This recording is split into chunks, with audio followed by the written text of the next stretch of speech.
नमस्कार, excellent news 9 में मैं आप लोगों का स्वागत करता हूं। आज मैं आया हूं वाराणसी के अग्रसेन कन्या पीजी कॉलेज में। आप देख पा रहे हैं कितनी स्टूडेंट यहां बैठी हुई हैं और नारी शक्ति वंदन अधिनियम जो हमारे प्रधानमंत्री नरेंद्र मोदी जी ने लागू किया है हमारे देश की महिलाओं के लिए। आइए जानते हैं इन्हीं लोगों से कि ये लोग इस अधिनियम को लेकर क्या इनकी सोच है, क्या वक्तव्य है, जानेंगे। सबसे पहले मैं मैम के पास आऊँगा। मैम, आप बताइए, नारी शक्ति वंदन अधिनियम जो लागू किया गया है हमारे देश में, इस पर आप क्या कहना चाहती हैं, क्या वक्तव्य है आपका? नारी शक्ति वंदन अधिनियम महिला सशक्तिकरण के लिए किया गया एक बहुत ही सराहनीय प्रयास है। इस प्रयास को कई दशक पहले हो जाना चाहिए था। जो वर्तमान समाज की सामाजिक व्यवस्था है और जहां पर नारी शोषण आज के इस आधुनिक और उत्तर आधुनिक युग में भी एक प्रश्न के रूप में हमेशा दिखाई देता है, तो नारी को शक्ति के साथ सामर्थ्यवान तभी बनाया जा सकता है जब औपचारिक रूप से उसको नियमबद्ध किया जाए। तो ये नियमबद्धता जो है वो विधेयकों से ही आ सकती है, हमारे बिल के पारित होने से आ सकती है। और ऐसा एक बहुत ही सुंदर और सद प्रयास हमारे शासन के द्वारा, हमारे माननीय प्रधानमंत्री जी के द्वारा किया गया है, जिसका पूरा महिला समाज ही नहीं, हमारा जो पुरुष समाज है, सभी लोग इसका बहुत अभिनंदन कर रहे हैं।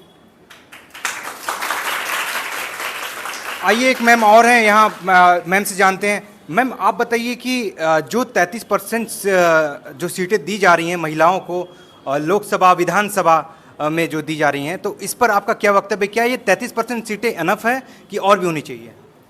पहले मैं अपने इस मंच से वर्तमान सरकार, अपने प्रिय प्रधानमंत्री मोदी जी को बहुत बहुत बधाई देना चाहती हूँ।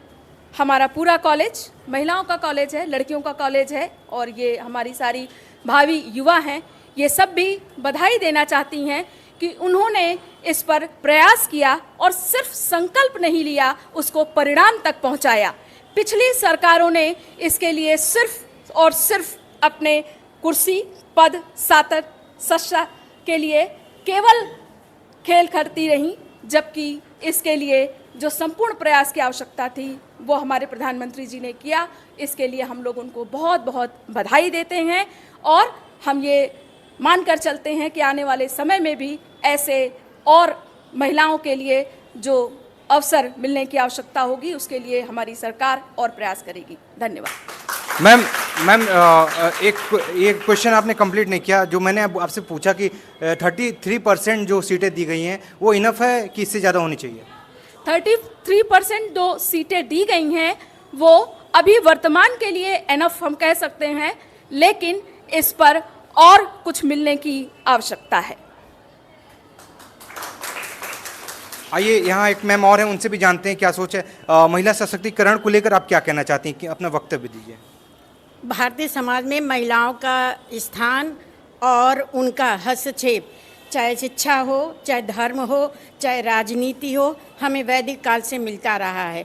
लेकिन कुछ समय ऐसा आया मुगलों के काल के समय, जब महिलाओं को एकदम दबा दिया गया, पर्दा में कर दिया गया।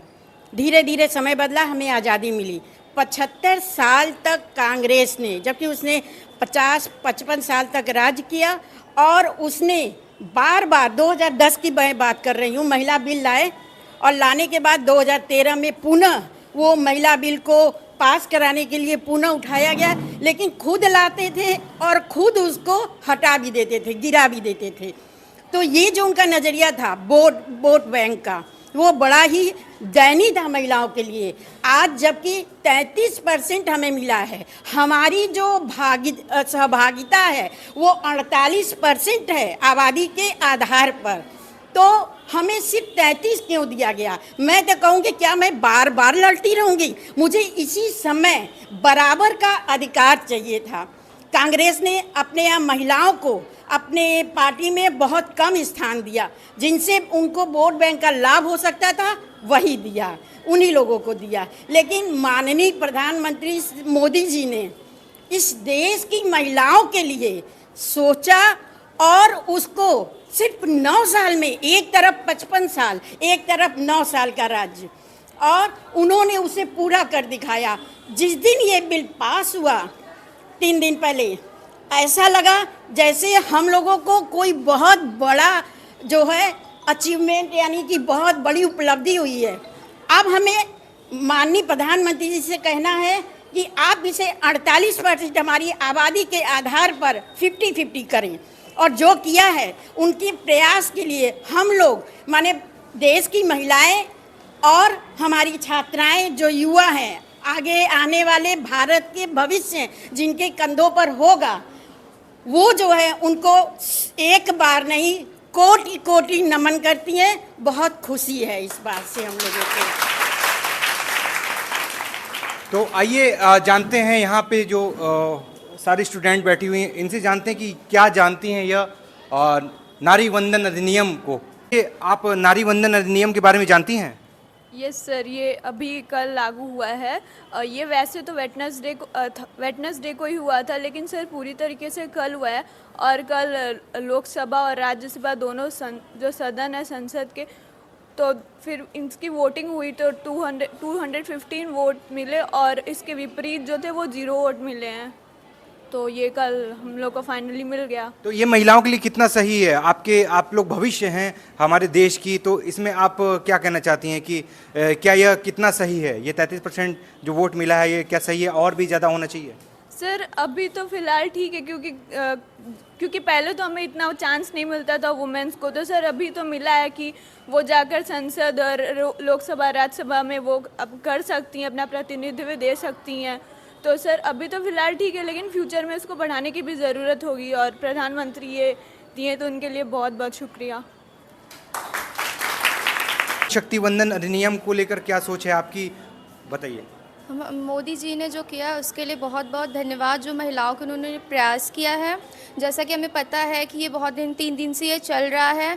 इसमें हमारे संसद में 523 सीटें हैं, जिसमें से 181 हमें मिला है महिलाओं को, 33%, वो अच्छी बात है। और 171 लोगों में 171 वोट मिले, जो कि एक अपने आप में एक इतिहास की बात है, हिस्ट्री बनी है। और जो हुआ है उसके लिए तो बहुत ही अच्छा हुआ है हमारे लिए। ऐसे ही कार्य और होने चाहिए महिलाओं के लिए। जैसे कि मैम ने बताया कि 48% आबादी है महिलाओं की, और उनकी मतलब प्रेजेंस होनी चाहिए ये चीज़, तो इसको बढ़ाना भी चाहिए। जैसे 48% है महिलाओं की संख्या, तो एटलीस्ट 33 से इसको 48 करना चाहिए। अभी जितना है उतना ठीक है। जैसे कि अभी 55 साल और 9 साल है, तो 9 साल में उन्होंने इतना किया कि होप से वो आगे भी और इसको बढ़ाएं, और जो हुआ है वो तो अच्छा ही हुआ है। और थैंक यू। हाँ, क्या बोलना चाहती हैं नारी शक्ति वंदन अधिनियम को लेकर आप? सर नमस्कार, मेरा नाम शिवानी झा है और मैं श्री अग्रसेन कन्या पीजी कॉलेज के BA 4th सेमेस्टर की छात्रा हूँ। और मैं अपने प्रधानमंत्री श्री नरेंद्र मोदी जी को बहुत बहुत धन्यवाद देना चाहती हूँ कि उन्होंने ये नारी शक्ति वंदन अधिनियम हमारे लिए बनाया है, और इससे हम लोग को 33% आरक्षण मिल गया है, जिससे महिलाएं अपने बारे में आगे सोच सकती हैं, अपने बारे में सोच सकती हैं और अपना विकास आगे कर सकती हैं। तो सर उनको ये और आशा है कि आगे भी वो ऐसा हमारे बारे में, महिलाओं के बारे में सोचेंगे, और हम इससे बहुत खुश हैं। और ये बिल पारित हुआ। बहुत बहुत धन्यवाद सर आपका। आइए और भी यहाँ पर कुछ स्टूडेंट हैं, उनसे भी जानते हैं कि क्या उनका वक्तव्य, क्या सोच है। आप बताइए, क्या आपकी सोच है नारी शक्ति वंदन को लेकर? सबसे पहले कि हमारे प्रधानमंत्री श्री नरेंद्र मोदी को उनका धन्यवाद कि उन्होंने महिलाओं के लिए तो वैसे बहुत से योजनाएं चलाई हैं, लेकिन ये जो है बहुत बड़ा अपने आप में है कि नारी शक्ति वंदन अधिनियम, यानी कि इसमें विधानसभा और राज्यसभा लोकसभा में महिलाओं को 33% का आरक्षण मिला है। और ये बहुत बड़ी उपलब्धि, क्योंकि इससे पहले जो पिछली सरकारें थी वो ऐसा नहीं कर सकी, क्योंकि 75 साल तक उनका जैसा कि था। और वैसे जब राजीव गांधी की जब सरकार थी तो उन्होंने भी पंचायती राज में जो होता है महिलाओं का आरक्षण दिया था, लेकिन उसका कुछ व्यवहारिक रूप समझ में नहीं आता है, क्योंकि व्यवहारिक रूप में जो महिलाएं प्रधान हैं उनके स्थान पर उनके पति ही कार्य करते हैं। लेकिन ये बहुत बड़ी उपलब्धि है कि प्रधानमंत्री श्री नरेंद्र मोदी के नेतृत्व में विधानसभा और राज्यसभा लोकसभा में महिलाओं के जो आरक्षण मिला है वो बहुत उसके लिए धन्यवाद। क्या नाम है आपका? वर्षा। नारी शक्ति वंदन अधिनियम जो लागू किया गया है, इससे हमारा लोकतंत्र कितना मजबूत होगा, बताइए। इससे लोकतंत्र आगे के लिए बहुत ही अच्छा होता है। और जो लड़कियों के लिए सुविधा किए हैं उसके लिए बहुत बहुत धन्यवाद। और जो नारी शक्ति अधिनियम लागू किए हैं उससे लड़कियों के आगे बढ़ने के लिए बहुत अच्छा है। नारी शक्ति के लिए लड़कियों को शादी विवाह और उससे जो पीड़ित होती है महिला, उससे बहुत ही मतलब उसके अंदर एक इच्छा आगे बढ़ने की रहेगी कि हम उससे आगे बढ़े, पीछे ना रहे। उससे आगे बढ़ने के लिए उनको दबाव ना मिले, दबाव मिलने से वो वहीं रुक जाती हैं। उससे आगे बढ़ना चाहिए, इसलिए बहुत बहुत धन्यवाद। तो यहाँ पर सभी स्टूडेंट ने और मैम ने अपना वक्तव्य रखा बहुत ही सुंदर तरीके से। हमारे देश की जो सम्मान है, हमारे देश की जो गरिमा है वो है नारी। इनका सम्मान हर जगह होना चाहिए, जहाँ जो कि देखा जा रहा है कि हमारे देश के प्रधानमंत्री ने यह अधिनियम लागू करके जो सम्मान किया है हमारे देश की महिलाओं का, ये बहुत बड़ी बात है।